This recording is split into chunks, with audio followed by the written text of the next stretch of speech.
Okay, you are listening to another episode of Browns Bites, where one of the hosts on this podcast was extremely confident that the Browns would beat the Pittsburgh Steelers, more so after it was announced that Dorian Thompson-Robinson was going to be the quarterback. Yeah, that was weird. I feel like I had zero confidence against the Ravens with Deshaun Watson and had that entire Sunday just being completely negative. And then when the news broke, which also, Pete, we had just finished recording our podcast on Monday. This feels like it happened. We got the devastating news of Deshaun Watson being out for the rest of the year, which was completely unexpected. And as I let more of the news sink in and then DTR was announced as a starter, I was oddly calm about it and felt like things were going to be fine, that they had a shot. But I don't know why. I don't know why my psychology flipped that quick. Well, there's an element of they've definitely done this before. They've had to do it with PJ Walker. They've played and won in this situation. And I think the blueprint on how to beat the Steelers was sort of out there. Don't turn the ball over and you'll be fine. And ultimately, the Browns had one turnover that did not matter in the grand scheme, and that was the difference.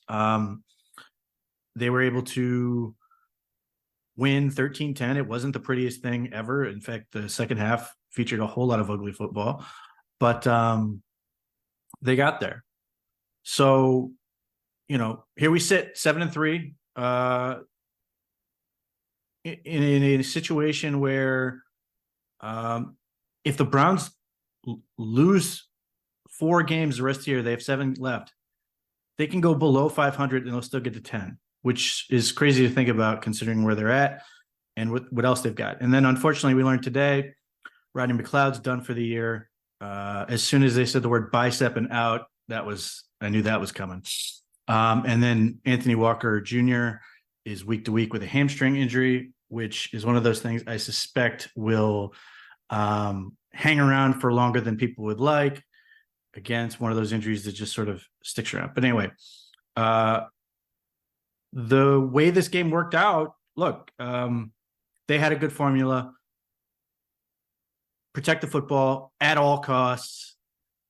You were in a situation where you knew your tackles were in a huge disadvantage against Alex Highsmith and TJ Watt. So they did everything in their power to contain that. They got the ball out of DTR's hands quickly. They ran the ball quite a bit. And they, especially in the first half, they did a good job of running plays that put them in conflict, forced them into some difficult decisions, and had some success. I think they got away from that in the second half, but ultimately that is what they needed to do. And credit to DTR. I don't think he played particularly well in this game, but he came through at the end. 4-4 on the last drive for 39 yards. He made a number of big plays on that drive and set up the game-winning field goal. So, it's one of those things where I think, much like Jaron Christian last week, the fact that the Browns won this game is why DTR is getting a whole lot of grace. I think if they lose this game, people are pretty much done with DTR, at least for this season, which, I get it, but I think that's why we have to sort of moderate where we're at with DTR in terms of expectations and looking into this next week as they get ready for the Denver Broncos.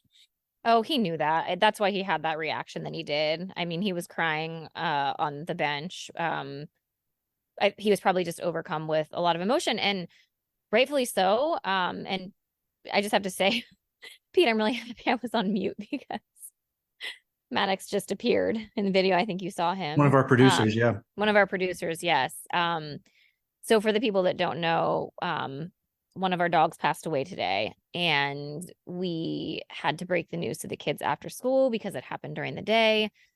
And he came down and he was getting messages from his cousin, just celebrating the life of Gizmo, R.I.P. buddy. And he was reading me all the messages, and then he spoke into the microphone and said, "My dog died." And then he left. He just mic dropped. So we did not get that on this recording. But so yes, this is a very bittersweet victory Monday for me as I reflect on the high emotions from yesterday to the sad day today. But anyway, speaking of emotions, DTR's emotion after the game was definitely palpable. I mean, here's the thing. The fact that it was the Steelers and coming off of facing them earlier in the year on that Monday night game and them kind of playing this letdown game that they played and really kind of just, I don't want to say getting embarrassed because it wasn't like they got embarrassed, but it was more of like the same old Browns. And it didn't matter who is the quarterback of the football team. Like the Steelers just consistently dominate and beat this football team. Doesn't matter how they do it, but it typically does not end in the Browns' favor. And obviously, this game, as a Steelers fan, was being set up as, oh, the Browns are starting their rookie quarterback. If you watch DTR play against the Ravens, then as an opposing fan, I would be very excited about facing that, especially given the fact that the Steelers defense has been good. I mean, they are the reason that the Steelers have won football games this year, outside of some lucky breaks, because of course. And so the thought process, I think, going in from their perspective was they have a really good shot of coming out of this game and being able to win. And the history of the Browns is that they make mistakes against the Steelers. They don't play their best. So to see DTR finish that game with a 2-minute drive, they needed to march down the field to get in field goal range, was incredible. As a Browns fan, that is just something that we just haven't been privy to. I mean, we had the playoff game in 2020, which feels more like the exception than anything else that we've ever experienced. But I was overcome with emotion for him. I don't care how he played. The rest of those, how many minutes are in a football game? 40? 60. 60?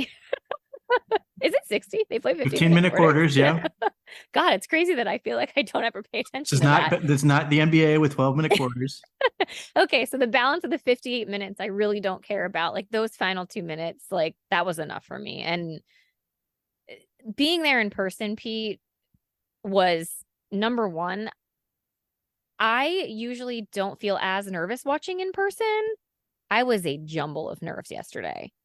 And the stadium itself was definitely like just the tension the entire game.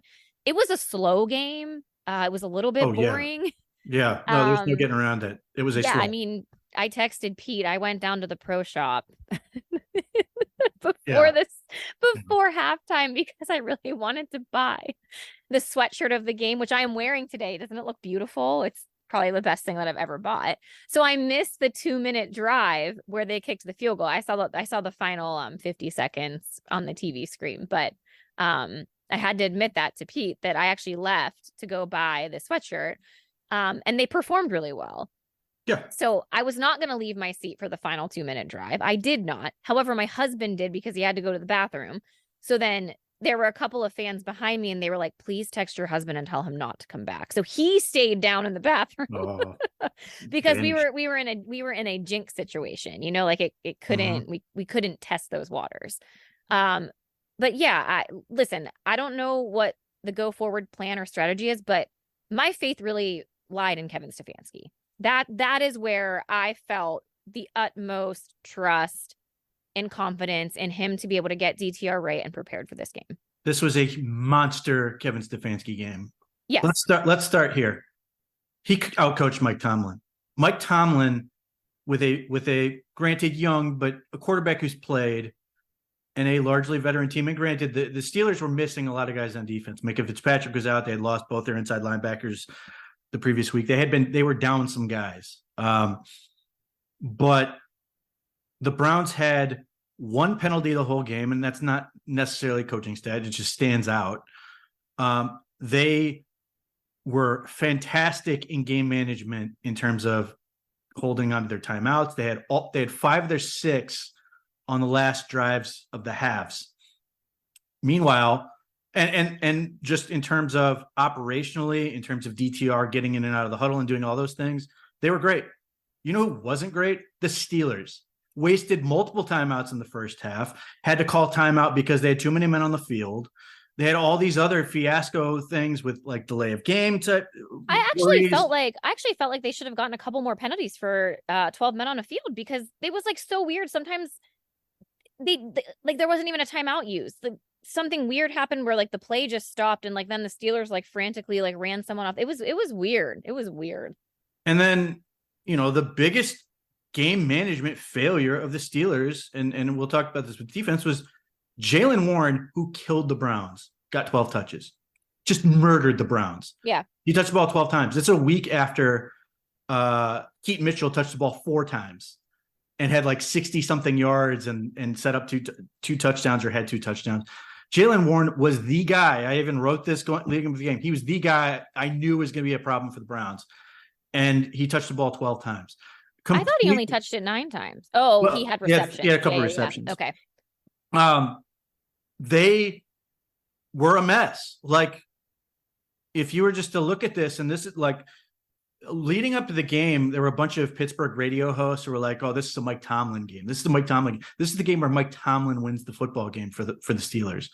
And Kevin Stefanski and his staff beat the brakes off of him on every single situation where you needed to have the better plan, better execution, better preparation. He just kicked his ass. And like, this is the type of stuff where you're seeing this. Like last week, the Browns outcoached John Harbaugh. Earlier in the year, they outcoached Kyle Shanahan. Like, this is becoming a theme, even as, and the way I've sort of looked at this is like, the original Iron Man movie, like Obadiah Stane goes to his little scientist guy and goes, Tony Stark built this out of scraps in a cave. That is how our offense felt. This felt like Mike Tomlin yelling at Matt Canada. Why can you not do this with way more guys? And like, it was impressive to see it like that. Now, granted, it was a slog, but like the Browns won. I desperately wanted the Browns to be able to defer to start the game. Desperately. Of course, they had to get the ball first. They move the ball, get a couple first downs before they punt. And I was thrilled. Yes, I would have liked to get points, but just move the field position up a little bit. They punt. Obviously, what happens at the other end where we get the safety that wasn't, and I'm going to call bullshit on Gene Steratore. I think if the Browns had challenged that and the ref went the other way, Gene Steratore would have been right there to cover him and say, no, not a safety. They punt, the Browns get the ball right at the 50. This is the spot where you had to get points. And the Browns ran a really good drive, had some really nice play calls. I was a big fan of the buck sweep they ran with Njoku and Jaron Christian blocking down. They had a specific plan to take care of the outside linebacker, in that case, Alex Highsmith.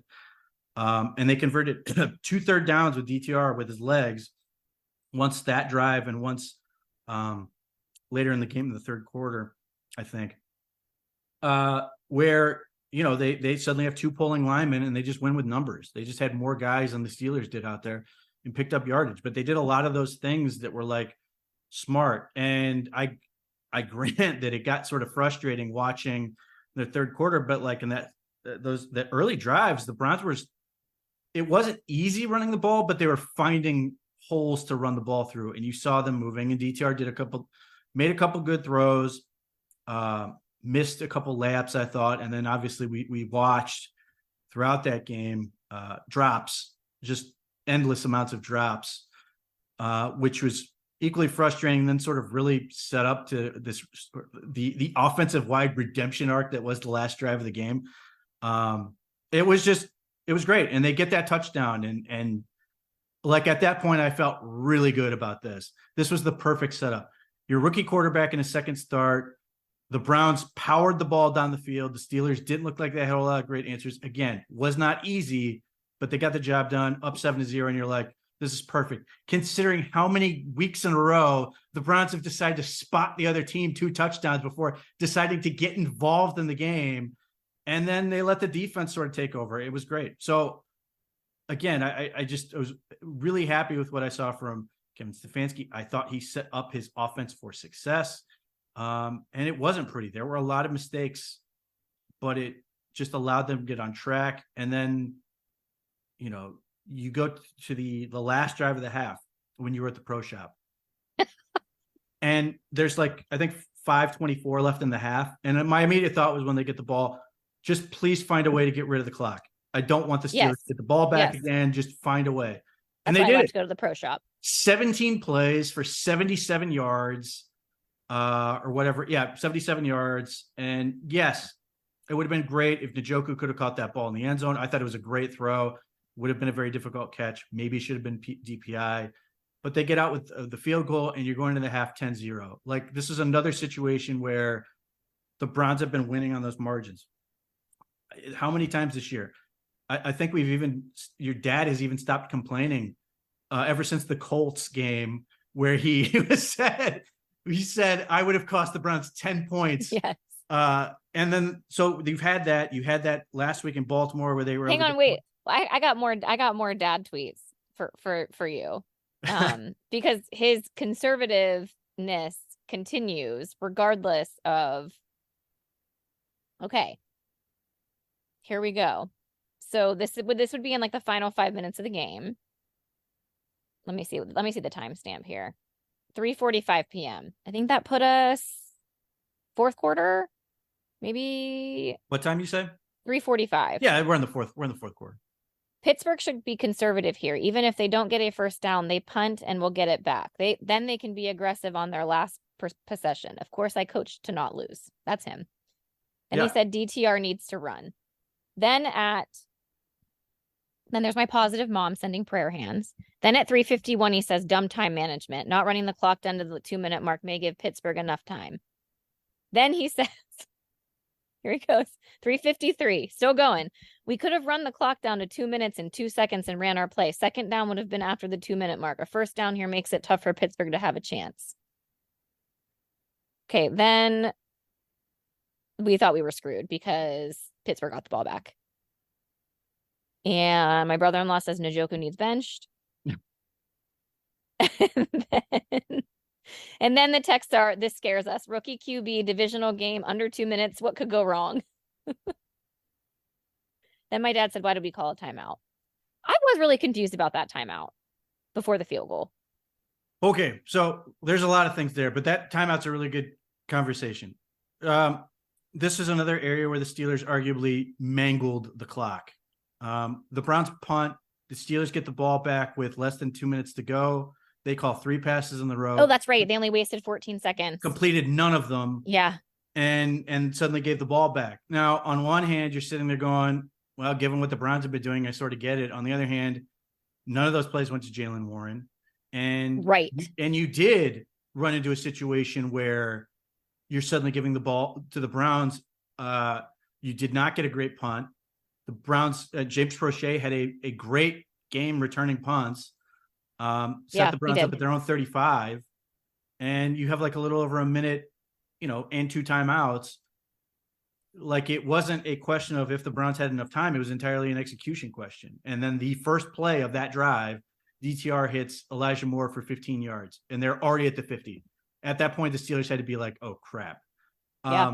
So that was one area. But to the timeout, this was really interesting because I think in the moment, the Browns probably did mishandle this.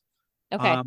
So the Browns are moving the ball down the field. And there were a lot of moments where I was like, okay, Kevin Stefanski's really trusting DTR because in the first situation, they did what we talked about this. I think this was the Seattle game, talking about how to manage, or no, it was in the Colts game, managing the late moment where the Browns ran 4 plays and talking about that and if they were going to run the ball, what they would have done.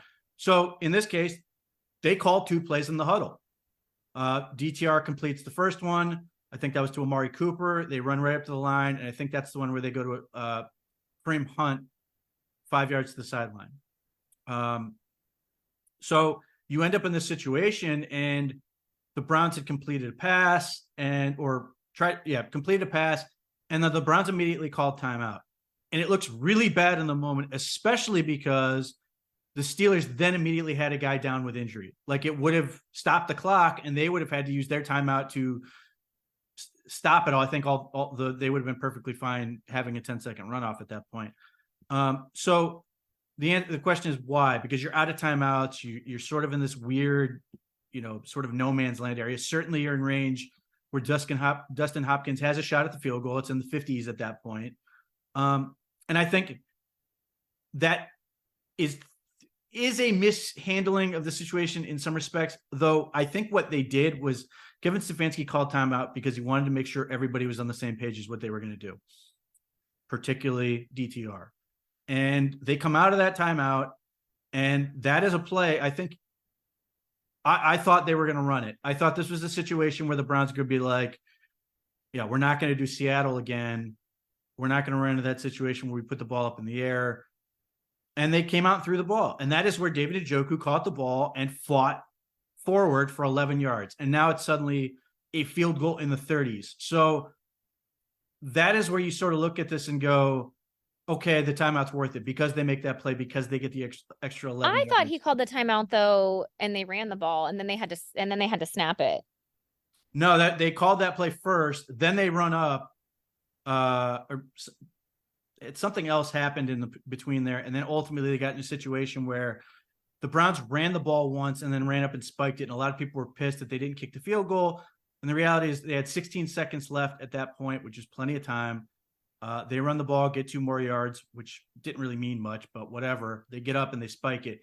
And DTR almost called the snap too early. It would have been better if he waited a couple more seconds, because then that kick sails through the uprights with 0 on the clock as opposed to 2 seconds, but nevertheless. So if the Browns don't complete that 11-yard pass to David Njoku, I think that timeout looks far worse. And we come back and look at this and go, why did they use the timeout there? Because I do think it is a reasonable conversation to be had. I think this is a ends justify the means type situation where I do think they probably made a mistake in that moment, but you can sort of look back and go, okay, he wanted to make sure everybody was on the same page, particularly Wait, Pete, I had to go back. I have to correct you. You're right. They did call a timeout. Then they passed into Njoku. Then they ran Kareem Hunt 2 yards. Then they took their third timeout. Then Pittsburgh got a penalty, delay of game. Then Kareem Hunt ran it for 2 yards. Then he stopped, and then he spiked the ball to stop the clock. Yeah, I think we were all confused in the stadium.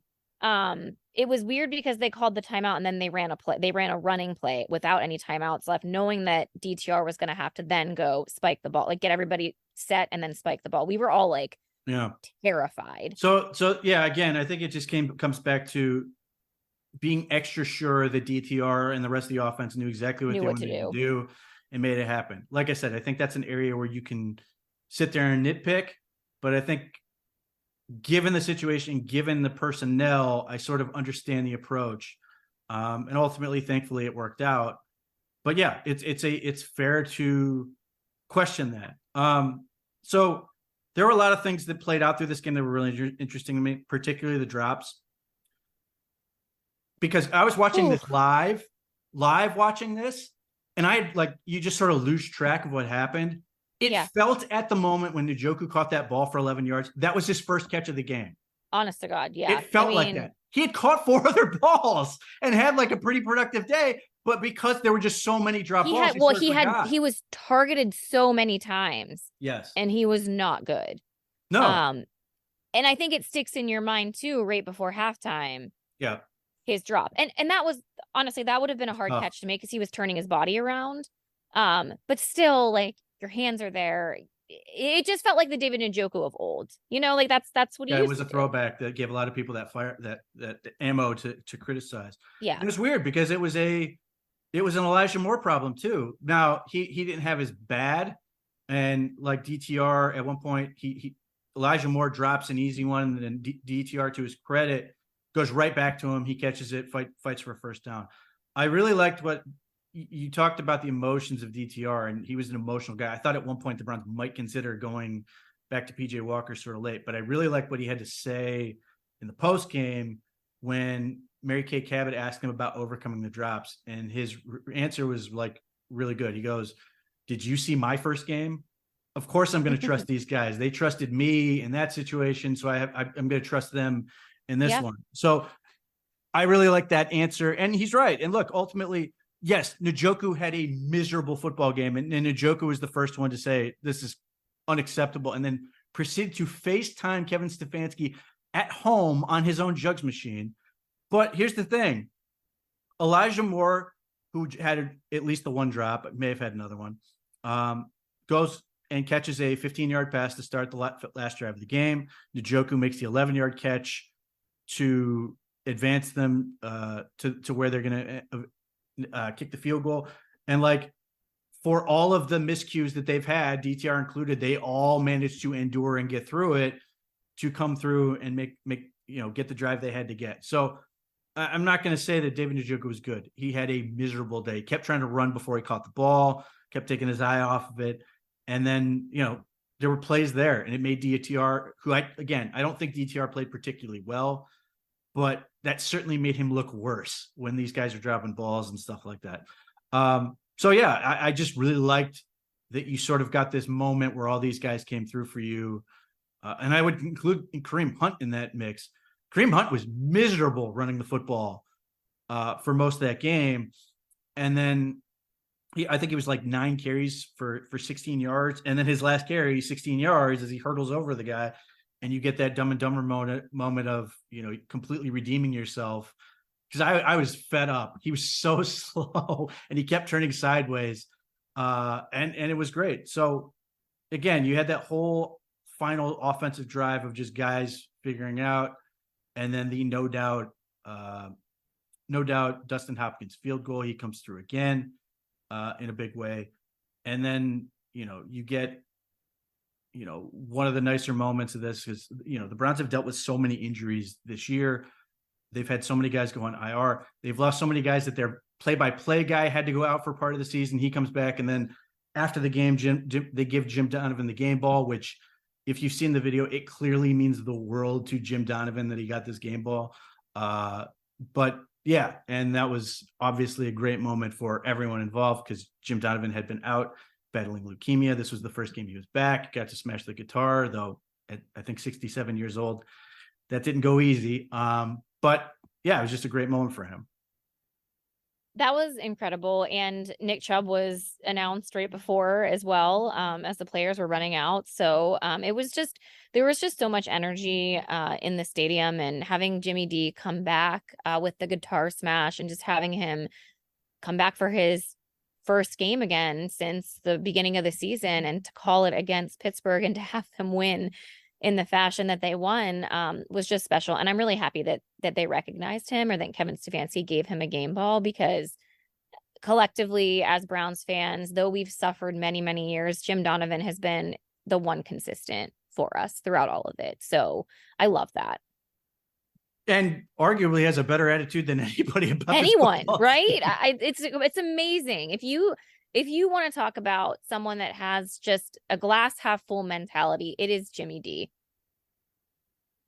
Yes. And there's always a chance. And this season has been sort of the half glass full season in terms of the amount of people every week that have been like, oh, this team's screwed, they're not going to win. And then they find a way to win.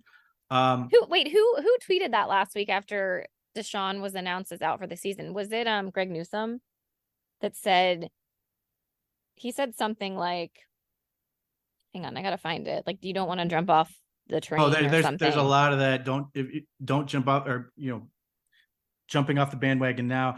I mean, the team as a whole, I think, pivoted really well. And I think in part because Deshaun Watson, as big as he should be for this team, he hasn't been around, or they've been able to do things without him. And they've already endured so many injuries that they were able to sort of like pivot and say, okay, DTR is the guy, we're going to go win with him. And they immediately put their focus on that game and were able to come through. So he said, jump off board if you want, you will regret it. And then he quote tweeted himself after yesterday's game and said, I'm trying to tell y'all, with a laughing emoji. I have to know if he got any of the McDonald's Crocs drops that happened over last week. I'm sure he could have maneuvered. So if you look at the offense, third quarter, fourth quarter, it was obviously really frustrating. DTR was struggling. I thought he was sort of losing his composure a little bit. And the Steelers were playing a defense that was more akin to like how teams were playing PJ Walker, being able to crash on every pass, sending guys to the line of scrimmage to play the run, and just really sort of keep everything in front of them and just be super aggressive, which allowed them to tie the game. They got the one interception they did. And I know a lot of people were like, well, the Browns need to open it up and be more aggressive. Like, as frustrating as it was, other than run blocking better, I did not want them to do anything that was going to ask this kid to sit back in the pocket and just be like, okay, I'm going to throw up. Because all that went through my head in that circumstance is what happened week 2, where Alex Highsmith comes right around the tackle and forces the sack fumble. TJ Watt picks it up and walks in the end zone. Like catch, step, throw had to be the thought process through most of this, or DTR trying to create with his legs a little bit. But ultimately, you could not put your tackles in a situation where you could be like, okay, we're just going to ask you to pass protect and just see how it goes. And the thing is, like, most people are like, well, max protect. Well, the Steelers don't have to add any extra guys for them to, send more pressure. So they can just drop all those guys into coverage. And now you're asking a rookie in a second start to like pick apart a lot of people in coverage. I just don't think it was going to go well. Fortunately, they got through it. They found a way and made it work. But I think this was a game where patience was a big factor in just figuring out the sequence of events that would allow them to make a play. And I think in this game, it was really both offenses were trying desperately not to make that game-losing mistake, in those waning moments. And ultimately, it was the Steelers with those 3 passes that they threw that took off 14 seconds. And how many games have we been in that situation where we're talking about the Browns doing that type of thing and giving the other team the ball? The Steelers were the one who sort of, who gave in and sort of allowed that pressure to sort of force them into a bad situation. So I was really happy with that. I was surrounded by some Steelers fans at the game. Unfortunately for me, it would be my luck that we go to sit down in our seats and there is a Steelers couple on the right of us. And I'm sitting next to a Steelers guy. And he was a little bit redeemable though, because his entire family that he came with were Browns fans. So fine. Then behind us, there were a couple of Steelers fans. So Pete, I have to say, that is like the one frustrating thing about being at a game in person is they were pretty quiet for the entire first half, rightfully so. They had nothing to cheer about, right? Nothing to cheer about. As we all get back from halftime in our seats, you see Warren rip off a 75-yard touchdown run literally immediately. Yeah. Second play of the half. People weren't even in their seats yet. No. So that kind of just sucked the air out of the fans because we were desperately clinging to that 10-point lead, desperately clinging. And so that kind of gave the Steelers fans some life. You started seeing the stupid, terrible towels waving. They started getting their confidence back. Obviously, there wasn't a ton to write home about in the third quarter or even at the beginning of the fourth quarter. I mean, Warren was literally their entire offense. And I had to laugh because when the Steelers tied the game, then, they're standing up, they're waving their towels, they are celebrating with each other, they are loud. And I looked over at my husband and I was like, if the Browns do not win this game, it is going to get real ugly real fast. Because they were just, just getting under the skin of everyone. But I did talk to the people next to us who were actually like very nice. We were laughing because like in the fourth quarter, we were like, this is like the battle of screen passes. This entire offense is like, who's going to actually gain yards on a screen pass? And the answer was not anyone really. And then they were distraught because Warren wasn't even in half of the plays that were happening and being called. And like, then Najee Harris gets the ball and loses 3. I mean, we were all kind of collectively complaining to each other about what was happening on the field for both of our teams. So when I was talking about earlier in our episodes, talking about how there were almost parallels to the Browns and the Steelers with how things were kind of going this season, where it felt like we were winning games that we shouldn't have won. It's a very Steelers way of doing things. I will say the talent of the Browns, I still believe, is a lot better than what the Steelers have right now, but just the situation of that game yesterday was a little bit comical to think about, of just kind of all of us being collectively miserable in that fourth quarter together. Yeah, I think the Browns out Steelers the Steelers in this game. Like they beat them at their own game. So, looking at defense. That was a safety. I'm still mad about that, actually. Well, listen. Might have been 2 safeties. But they didn't call it the first time. It might have been a safety on the second one. I thought they were both pretty close. Myles Garrett had the game you wanted. He dominated. He was so good. And TJ Watt was he was there, I guess. Did he play? Didn't know. Wouldn't know it. They had the 1 sack. Yeah, and he But did a stupid leg kick. but to me, having both these games this year, and maybe it'll be different next year, I think Alex Highsmith is a more threatening player against the Browns. Yeah. Alex Highsmith scares me more than TJ Watt does. And I say that TJ Watt's going to end up in the Hall of Fame. Like, he's going to end up in the Hall of Fame, just as Myles Garrett is going to end up in the Hall of Fame. It's hilarious watching certain elements of Steelers fans super passionate about trying to tear down Myles Garrett, and then some elements of Browns fandom desperately trying to tear down TJ Watt. They're both going to end up there. But this year, Alex Highsmith has unequivocally been the guy where I'm like, he's a problem, and he's going to be the guy that ruins them. Certainly TJ Watt is good. You have to take him seriously. But Myles Garrett was the best player on the field without question in that game. And first play of the game, boom, right through. And it was that the video they had that's going around where you have the right behind Kenny Pickett is extraordinary, just how fast and how big Myles Garrett is to get back in the backfield. Kenny Pickett never had a chance. Then Garrett gets another one later in the game, was close to some other ones, had a few hits on the quarterback where Dan Moore never had a chance. Dan Moore was miserable, and was miserable in the first game. It just didn't produce the statistics. But Myles Garrett has sort of addressed this, but I'm at the point where, why can't Myles Garrett be the MVP of the league? Now, granted, there's still 7 games left and there's a lot to do, but he's got 13 sacks, four forced fumbles. And beyond that, every team in the league comes in specifically saying, we have to stop this man. And then they can't. And he makes impact plays in every game that lead the Browns into winning games. Like, it's not like they're empty calories. They are meaningful plays that he's consistently making. And like, the first sack led to the first touchdown. But that's just been away. Or one of the sack that Obo Okoronkwo got. Okay, Obo played out of his mind too. Well, after the birth of his baby.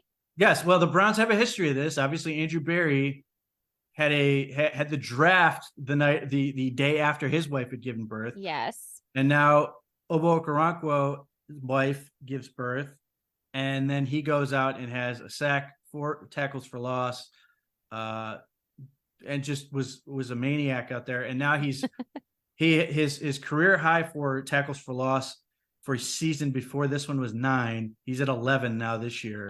I'm obsessed. I'm obsessed with this defense. Yeah, it was frustrating at times with the run game and Warren specifically, but the start, like the opening drive of that with what we thought was a safety. I mean, that was probably the most fun I've had in a football stadium in a long time, because that, even though it didn't actually end up being a safety, it was just setting the tone for how the rest of the game was going to go, that Kenny Pickett, like, you better not feel comfortable. Like, this is not going to be an easy game for you. And that is exactly what this football team did. I mean, I know it was frustrating in the moment, and it was certainly frustrating being in the building, kind of seeing Warren run over people, getting those additional yards after contact. But outside of that, I mean, like, the Steelers didn't have anything. Like, that is how dominant they were when it came to, like, there was no, like, George Pickens, like, being afraid of that situation that we kind of dealt with the first time that we were against them. We didn't experience any of that fear or threat. No, Deontay Johnson was taken out of the game. Pat Fryer. I didn't even know he played. I wouldn't even have known he was on the field. I know he was on the field because I kept seeing him with his palms up, looking at his sideline. Was he doing a lot of that on the? I think Pat Fryermuth had just the one catch. Oh yeah, are they in shambles? The offense is in shambles. They're not happy. Well, Najee Harris had a lot to say after the game. They're pissed. This is in a season where George Pickens was already, took all of his social media, like erased all of his social media stuff after game. His dad going to submit tapes, highlight. We may be there. But here's what I can't say. Kenny Pickett was terrified. Like, you watch that game, he was genuinely terrified almost every time he took a snap. Was not looking at the field, was immediately looking for where Myles Garrett was and getting the hell out of Dodge as often as possible, often throwing the ball away. And that was impactful. Certainly there was a few frustrating drives where Najee Harris was pounding the ball a little bit, but yeah, it was Jalen Warren. He was the guy. And that is becoming a thing for the Browns, dealing with these Yes. backs with speed and we're low to the ground and dense. They don't tackle those guys well. They have not dealt with those guys. And they've got to get better at that because teams some team is going to figure out that if we continue giving that guy the ball, that he's going to win the game. Fortunately, the Steelers and Ravens did not, but that's going to be an issue. But overall, like this was another game. Especially when your defense is kind of built with like a Lamar Jackson in mind, or dealing with an explosive offense with like a Joe Burrow and his wide receivers, but again, like this is what football is. This is the chess game. This is the trying to figure out all the solves for that. And like, I'm not going to worry about that this year because they've been able to give up some of those plays and give up some of those key moments. And like, it's hard to remember that there are good players on the other side of the ball that are going to have their moments. Like the Browns aren't going to be able to stop everything. That is unrealistic. Like, right. Yeah. We have to remind ourselves of that. But I joked with UP yesterday. He was built like a ranch house. He was like a nice solid foundation. Like there was no upper level. He was just like a rectangle. I don't know how else to describe it. I mean, those guys are a pain to tackle because they force you to bend. They force you to get in uncomfortable positions. You can't just dive at those guys like a lot of people like to do. You have to make a good form fit tackle, and that's difficult to do with somebody that small and quick. I mean, it's why Nick Chubb, I know he's not the same, like not built the same way, but like that's what makes him so elusive is he's really hard to tackle. Yeah. Yeah, no question. I miss him a lot. Well, based on that, you saw him like sort of going with his little cane. You're sitting there talking to yourself. Maybe a couple weeks he can play. Like not I know he was smiling. It's going to take like 10, maybe 12 months. His little cane. But I like we talked about last week, I was really happy that they got him out there. Obviously, agreed. A lot to him. A guy who's pretty stoic in his own right, could not help himself. He posted on his Instagram story the Batman thing. We called it. Yeah. We were like, he's going to post something Batman related. This was another game with Zadarius Smith, just straight hustle plays. The sideline have been outstanding. Like him and Myles Garrett, the last 2 weeks, Myles Garrett and Zadarius Smith just getting outside and taking away runs has been a massive factor in how good they've been on defense. Like, I think Zadarius Smith is getting better. I think both he and Obo are getting better with each game. And, I think that's going to pay dividends more as down the stretch, but they've been great. So that was something else that stood out to me. Denzel Ward had a monster game because Kenny Pickett, when he kept finding receivers, he kept trying to throw the ball like Deontay Johnson and some of these other receivers. They kept ending up with these ice cream cone catches where the top of the ball is sticking out over the hands, and Denzel Ward just kept coming over the top and punching it out. So he had a strong game. Martin Emerson felt good, looked good in that. Greg Newsome, buddy, we got to talk about your tackling. Like, I love you, but that Jaylen Warren was your play to make. But they bounce back. They get through it. They get over it and they find a way. And I'm impressed. And like, I really like the clip where I saw Martin Emerson going over to DTR right after the game had ended, sort of picking him up. And you're starting to see some of these guys grow into some leadership roles, starting to become more accountable. And I think that's like plays into why, for the best and the worst reason, DTR was so devastated in what he was doing, because there is a weight to this in terms of, it's not even like, yes, it's the Steelers. Yes, you want to do well in front of your home fans. Yes, you want to do well in front, for yourself. But there's a real sense that these guys are desperately trying to not let their teammates down. Like, they desperately want to be good for the other guys in the locker room. Njoku's certainly part of that, but I think you're seeing that on the defensive side of the ball too, where guys are, quick to say, no, I've got to do better. And then it's not just saying it, they're then going out and doing better to sort of pick those things up, which has been really impressive to see. And I think that has been a big part of why this defense has been able to step up. I mean, depending on, where Juan Thornhill's recovery is, Ronnie Hickman is in line to start at safety with where the Browns are at. So like they continue, Mike Ford again, played a couple snaps. Like they're getting all these little contributions from guys that they have to have because they are can't just simply not play guys out there, or they have guys that are hurt or whatever. And I love what I see in terms of that stuff, that the guys just continue to play for one another, and everything that goes in with that.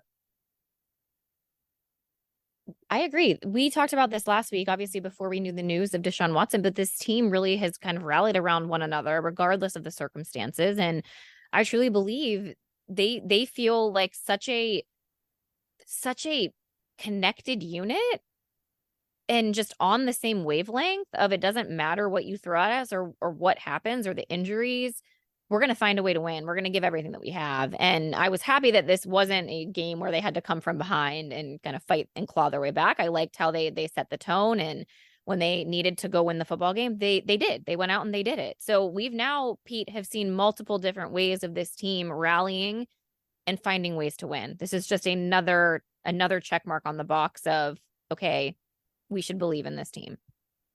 Yeah, and the other area that stood out in a huge way in this game of special teams. Certainly, Cody. Well, good. Certainly to have Dustin Hopkins come through the way he did was big, but this was the Corey Bojorquez. Oh my gosh, she was fantastic. Booming the ball, flipping the field, pinning them inside in their 20.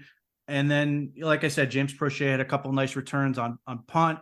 A lot of people were sort of getting on him for fair catching everything. And then sort of late in the game, he started getting a little more aggressive and picked up some key yards. There were a couple places where he got just, and it doesn't have to be a big, just 10 yards is all you're really asking your punt returner to get you. If you get 10 yards, you're doing really well. So that area of the team was really, really good. Well, especially when on the flip side, the Steelers punter had a terrible game. He's a very large man. Also, he's like came a up duplex. very small. Did you hear that? No, say that again. I said he's a duplex. He is Warren is the ranch house. He's a duplex. He's a big man who came up very small in this game. So yeah, look, this was just another area where the offense was not great this week. They had to get help from everybody else, and fortunately, the defense and special teams were huge in lifting them. So you know what I'd like to see more of, though, Pete? I texted you this morning. I would like to see them utilize. I thought DTR, while they were a little bit more conservative in the second half, with obviously like just a lot of screen passes with him, you could tell that they were just actively trying not to turn the ball over. I'd like to see him use his legs more, like actual design plays for his legs, because I think that's one benefit and one explosiveness that we could have from him. Yeah. So, I mean, they had the two designed runs that worked. They picked up third down conversions with that. I think as they get healthier, particularly at tackle, that should open some things up. And not playing TJ Watt and Alex Highsmith should help with that. Could you help fill me? I was having a hard time. I noticed DeJuan Jones was coming in and out of the game a lot. So was he on a limited snap count, or was that by design? So this was another area where I was sort of really impressed with the Browns' approach to this game, even though it's not really the ideal way to do it. Other than quarterback and offensive line, no one thinks twice about a guy just coming in and playing as much as he can to help you out. But it's weird. It stands out as weird with the offensive line. It feels like you're tipping your pitches in some ways. And it was. You were absolutely doing that because DeJuan Jones was coming in on obvious passing situations for the most part. I think they ran 5 runs when he was in there out of the 20 plays or something like that. Or maybe it's more than that. He had 19 pass protection reps against TJ Watt and shut him down. So they literally said, super obvious passing. You're going in for the pass plays. Yeah. They went ahead and did that. Now, in some ways you're telling the Steelers what you're doing, but ultimately it was working. That last drive, that was DeJuan Jones, and they didn't care. And again, there's some element of, well, that's not how things are supposed to be done in the NFL or football in general. But the Browns just said, look, we've got a guy who can run block pretty well and cannot pass protect to save his life. He gave up that ugly sack to TJ Watt. But we have this guy who's, granted, he's hurt, but he can do at least this. And he was great in that moment. Like DeJuan Jones his resume is really impressive. Shut down Nick Bosa, did well against TJ Watt in his first ever start, did well against TJ Watt in this game. And once they get healthy, obviously it's going to be DeJuan Jones, but like this was a we've got guys, we're going to use them. We're going to take advantage of every last guy we have on this team if it means winning the football game. And I really like that approach. Just being able to lean into it and say, this is who we are. This is how we're going to win football games. Which sort of brings me to the larger question. Like I wrote today being Monday, that, to me, this is it. You can go ahead and extend Kevin Stefanski at the very least. Certainly, I think Andrew Berry should be a part of that. And I don't care if they, do it officially now. I just think this is the game. This is the moment where you say, okay, this is it. We don't need to do this every week where people are calling into radio stations trying to fire the head coach. He's the head coach. Like it's idiotic. I don't know what else he has to prove. There are still people who are desperately twisting themselves into pretzels to avoid giving him any credit for all the things he's doing. Oh, it's Jim Schwartz's, he's doing it all, or luck, or I haven't seen enough, even though the Browns have won games with 3 different quarterbacks and had game-winning drives with 3 different quarterbacks. And maybe you attribute that to some luck. But the bottom line is, like, ultimately it's the foundation that allows these things to work the way they are working. And at some point, and I think the culture is a part of this, and sort of empowering players, as we've talked about, his servant leadership and the amount of guys you're seeing step up, not, weekly in terms of making plays, but just you seem to be finding new guys who are embracing leadership roles on this team as we've gone. Now, Jim Schwartz may have something to do with that, but ultimately I think that is an environment that has been fostered by Stefanski and Andrew Berry and guys like Ron Brewer, who is the player liaison guy, like player engagement guy, who's like a hugely important part of this team that was brought in with that they hired after Stefanski and Berry show up, who gets no credit, but like he's been doing a lot of work to make players feel, valued, and then giving them a place where they can always go talk and stuff like. And I don't think people appreciate how valuable that stuff is. But the Browns find themselves 7-3 now. They have beaten the Ravens and the Steelers in back-to-back weeks for the first time in ever. Now, you can sit here and go, well, how often? How many times did they face off back to back? But nevertheless, this was a big stretch for them. They've won 5 of 6. And, there's a part of us who are mad that he's not 6 of 6 with that Seahawks game. Nevertheless. Listen, here's my theory. The fan base, Kevin Stefanski is slowly winning over the fan base, one F-bomb at a time after those locker room speeches. I think swearing is really helping him. I really think the swearing is really giving him the edge with people that were on the fence, Pete. There were a lot of so F-bombs. silly. No, it's not. I think every F-bomb is big for him. I think he had 3 in that post-game speech. It was my, what did he say? Whatever it effing takes. Yes. Now put that on a shirt. All right. Put that on a shirt. Yeah. And part of the reason I really like Stefanski is because we don't have that. Like, yes, you could absolutely put that on a shirt. And I imagine the burgeoning t-shirt economy in Cleveland may have that on a shirt by next home. I'll buy it from the pro shop if it's there. But like, it's never a gimmick with him. It's just like who he is. Who they are as a team. And like, I think the other part that like Stefanski could do is, like, he was asked about this, like Tony Grossi, who always melts a little bit when the Browns beat the Ravens or the Steelers. And then it's like the Grinch, his heart grows 3 sizes. Like, asked him about, like, how Tony Grossi and my father. How are you sort of able to do this where you won 3 football games with 3 different quarterbacks on the last kick of the game? And like, it would be very easy for him to like make it about himself, but he refuses. He always defers. I think there's a little part of me that would like him to talk shit just once, to be able to like, yeah, I'm pretty good at this. Maybe I know what I'm doing. But nevertheless, that's who he is. He's always going to give credit to somebody else. He gives credit to DTR. He gives credit to the other coaches. He gives credit to everybody else on the team.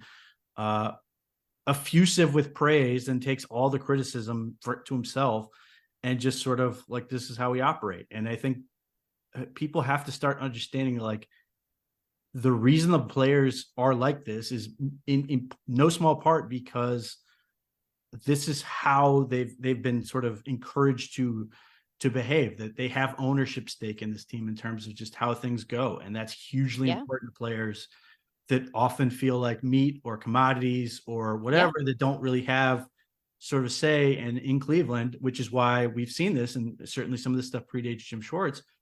Players want to come here. Players want to they're stay. bought in. Now, again, I think there's not to mention, Pete, not only is it a positive for the players and the team, but the other coaches on the staff. Like, you want to work for a guy that's like that. Yes. Like, and we've seen this already, obviously. Even if you think Jim Schwartz is the whole reason that the Browns are where they are, Kevin Stefanski hired him. Like, right. And he's been really good at hiring. He's obviously hired Bill Callahan. He's hired, the various offensive coaches on the staff that have been really good. AVP, dude from the Patriots, who's the wide receivers coach, Stump Mitchell, all those guys. And now he then goes out and like gets 2 huge upgrades in terms of adding Bubba Ventrone to coach special teams, and then Jim Schwartz. And there is this element where people really like coaching for him and want to be here. The only people who have left have either been fired because as part of a coordinator switch, or they got promoted. So like, in addition to everything else that happened, Drew Petzing was promoted and took a coordinator job at the Arizona Cardinals, and their quarterback intern from last year, I believe, went with him and coaches quarterbacks with him. But like, they've been able to continue hiring that. And so like, I've thrown this out there. I don't think Jim Schwartz wants to leave. I don't know that he's all that interested in a head coaching job. And even if he was, I think it would have to be the perfect fit. I don't think he's like going to jump on like, just the first job that opens up that's just whatever. And you go, well, it's one of 32 jobs. I don't think he's wired like that.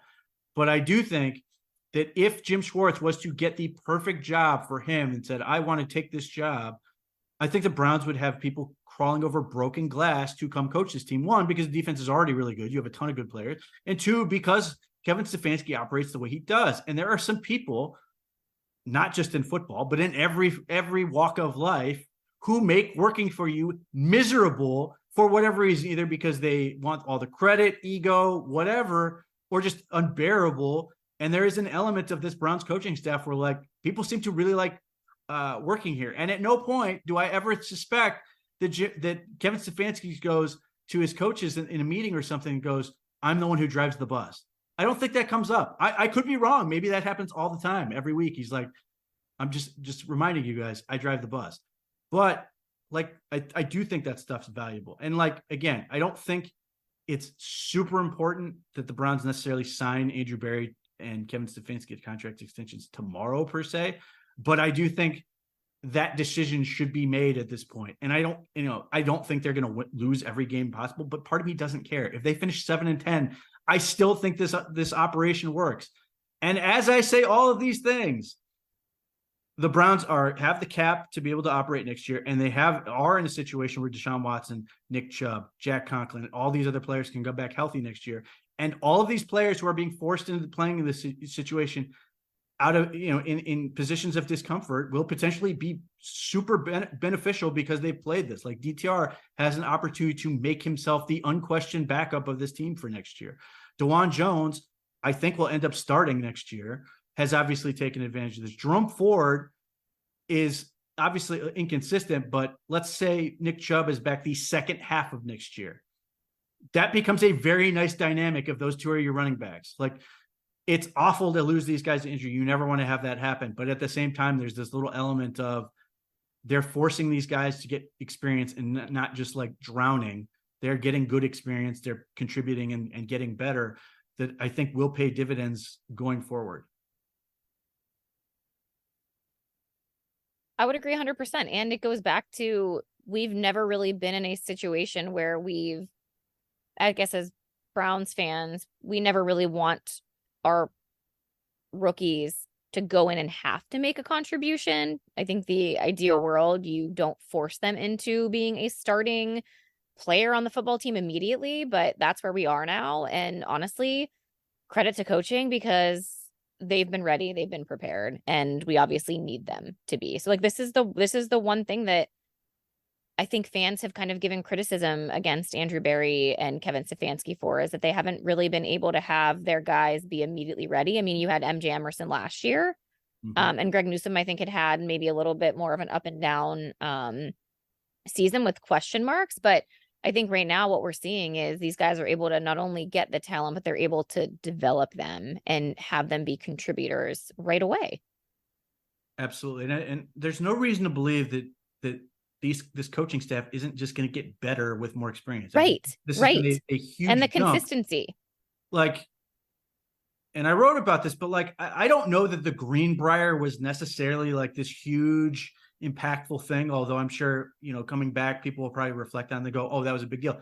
I don't know if it was or wasn't, but I do think the fact that Kevin Stefanski knew exactly what he wanted to do with the offseason, and players knew exactly what needed to be accomplished in the offseason, was important. He didn't have to figure that out at this point because he's done it. And I do think that we're getting to that point where we benefit. Like, there are people who are still fighting for this. Why isn't he going to be your Mike Tomlin or John Harbaugh, where he's here for 10, 15 years at least? He's 41. His prime coaching years are potentially still out in front of him, but he's done a hell of a job this year. And the other part is, like, people are against this. Like, if Jimmy Haslam decides he has to fire him at some point, it's not your money. It does not affect the cap. Like, normally that would be my area where, like, if it affects the cap, I'm now concerned. It doesn't. Yeah. You are now rewarding guys for doing exactly what you want to do. They've done everything we've asked them to do coming this season. Win games against, playoff teams. Win games that you maybe aren't supposed to win. Be the difference in why the team is winning these games. And he's done all of that. And he's done all of that just since the bye week. And this 6-game stretch. I don't see any reason for that to change. I think it's going to be interesting to watch as this team keeps going, because the presence of DTR on one hand, certainly you hope he's going to get better and he's going to grow from each start. On the other hand, if the Browns had a healthy Deshaun Watson, I think there are some of these games you look for and go, oh, that's a win. And all of a sudden with DTR, you look at some of these and you're like, it's going to be tough. Denver stands out immediately. You go, yeah, it's going to be difficult to win that game, because defense Denver's playing really, for sure. Yeah, defense. Their defense has been good. Russell Wilson's playing better. They're doing a lot of things. You sit there and go, ooh, that could be a tough game. It's in Denver. Yeah, it's in Denver. Got the altitude that we have to deal with. So it'll be interesting to see how they go. And certainly I think the Browns can continue to win. And here's the thing, like, the Browns are 7-3, and they have a rookie quarterback who's started 2 games, and their mindset is, why not win the whole damn thing? And to me, like, they have a shot at the division. It's going to be tough. The Ravens are still a half a game ahead. They've still got their bye week, and they're healthier than the Browns, although Mark Andrews may be done, if not the whole year, for most of it. They're trying to cite some hope that he'll be back. But, like, the Browns are going to be nipping it the whole way. They have the second best record in the AFC with everybody else who's in that 7-3 range. The Ravens are the one team who's half a game out in front of everybody else. So yeah, the Browns have not won the division since 1989. It'd be a hell of an achievement to do it with this group, with all the setbacks they've had. So I'm fully in on like, I've been rooting for Kevin Stefanski and Andrew Berry since they arrived, but I wanted to see, I had more confidence in Andrew Berry going into this season. I thought Kevin Stefanski had a little bit more on the line, but he's blown me away with everything he's been able to do, the difficulty, and just making it work. And in a way that's not, you can contribute some amount of luck to whatever you want, but, like, it doesn't look like an accident. It doesn't look like they're getting lucky. It looks like a team who's really well prepared and just fights their ass off, and good things happen as a result of all of those things. I am pleased, Pete. I'm very pleased. All right. Well, the Browns will be on the road for 2 games in a row. The fascinating part about this, the Browns are 7-3. They've already played 6 home games, and they're 5-1 at home, which has been good. So they've obviously got some things to prove on the road.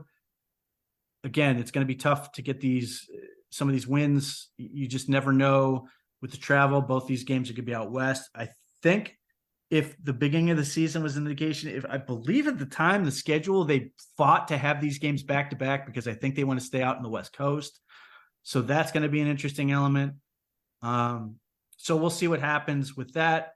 And then I think their next home game is against the Bears, which you'd like to think is a win, but they're playing a little bit better on defense. So we shall see. In any case, 5 of 6, 3 in a row, 3 different quarterbacks.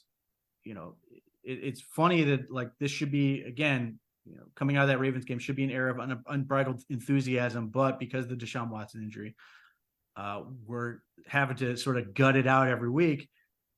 But I'd be stunned if they don't make the playoffs at this point. And there's some element to this that's sort of fun in the sense that if you're not a fan of Deshaun Watson, the person, the season has required very little of him. So it's like everybody else is sort of doing it in a way that's sort of more palatable to anyone. But I can't wait to see how they go from here and see if they can't. Would love to see this team win the division. Would just absolutely love it. Oh, it would be amazing. If you want to support the show, you can like, subscribe, comment, all those good things. We appreciate the support, including the people who desperately wanted an emergency podcast to settle their fears over the Deshaun Watson injury, and then people who were super excited because they wanted to this podcast to come out talking about this game. Certainly, that's always nice to have happen. And this one's for Gizmo. Oh, R.I.P., buddy.